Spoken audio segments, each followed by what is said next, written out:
ദൈവത്തെ ദർശിച്ചവരാണ് വിശുദ്ധർ.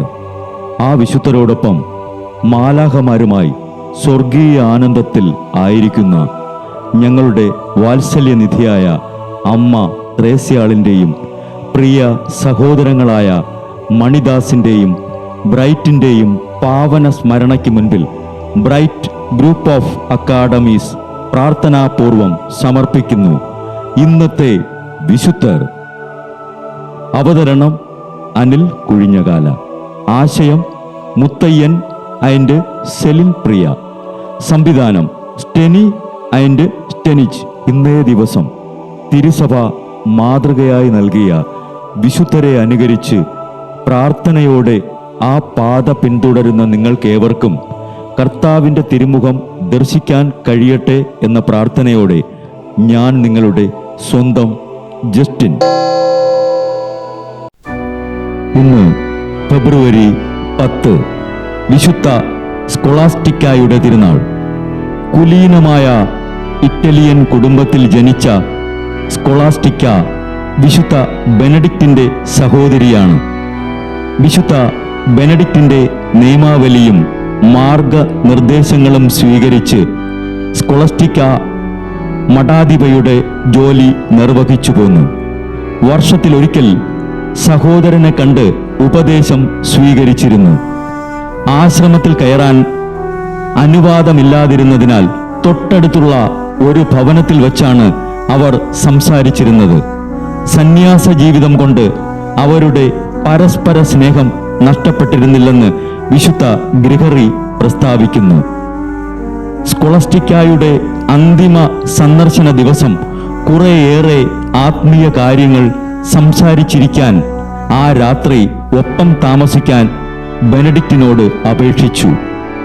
ആശ്രമത്തിന് പുറത്ത് ഒരിക്കലും രാത്രി കഴിയരുത് എന്ന നിയമം ലംഘിക്കുകയില്ലെന്ന് ശാഠ്യം പിടിച്ച് ബെനഡിക്റ്റും കൂടെ ഉണ്ടായിരുന്ന സന്യാസികളും പുറത്തിറങ്ങാൻ ശ്രമിച്ചു.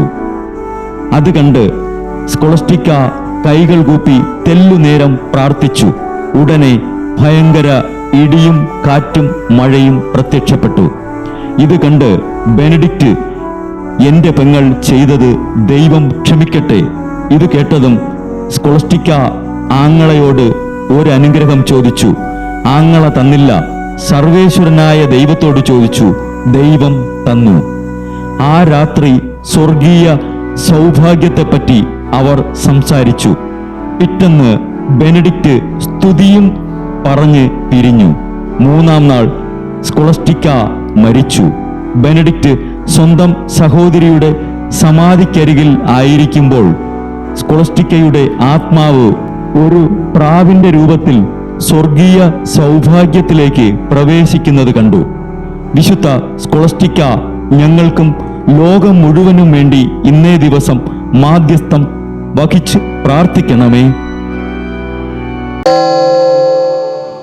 ബ്രൈറ്റ് കുടുംബത്തിൽ നിന്നും കർത്താവ് തൻ്റെ മുന്തിരിത്തോപ്പിലേക്ക് വിളിച്ച് പൗരോഹിത്യം നൽകി അനുഗ്രഹിച്ച റവറൻ ഫാദർ ബിൽ ബ്രൈറ്റും സന്യാസത്തിലേക്ക് വിളിച്ച് അനുഗ്രഹിച്ച് മണവാട്ടിയാക്കിയ സിസ്റ്റർ മരിയ ജോസും വിശുദ്ധരെ അനുകരിച്ച് ഇവിടെ ഈ ഭൂമിയിൽ ആത്മാക്കളെ നേടാനായി ഇരുൾ വീണ താഴ്വരയിലൂടെ നടക്കുമ്പോഴും പൈശാചിക ശക്തികൾ വിടാതെ പിന്തുടർന്ന് പീഡിപ്പിക്കുമ്പോഴും മരണം നിഴലായി കൂടെ നടക്കുമ്പോഴും ദിവ്യകാരുണ്യം എപ്പോഴും ആത്മാവിന് കരുത്തേകും പോലെ തിരുവചനമെന്നും പാതയിൽ വിളക്കായി ജ്വലിച്ച് ആ ജ്വാലയിൽ അനേകായിരം ആത്മാക്കളെ നേടിയെടുക്കാൻ സകല വിശുദ്ധരെ, മാലാഖമാരെ ഇവർക്കു വേണ്ടി എപ്പോഴും കർത്താവിനോട് മാധ്യസ്ഥം വഹിച്ച് പ്രാർത്ഥിക്കണമേ. അനുദിന വിശുദ്ധർ നടന്ന വഴിയെ നടക്കുന്ന ഇവർക്ക് പിന്നാലെ കൽപ്പനകൾ പാലിച്ച് കരുത്തോടെ നടക്കുന്ന ഞങ്ങളും ഞങ്ങളുടെ പ്രിയപ്പെട്ടവർക്ക് അരികിലെത്തി നിത്യസൗഭാഗ്യം പങ്കിടാൻ അനുഗ്രഹമരുളണമെന്ന് കർത്താവേ അങ്ങയോട് ഞങ്ങൾ പ്രാർത്ഥിക്കുന്നു.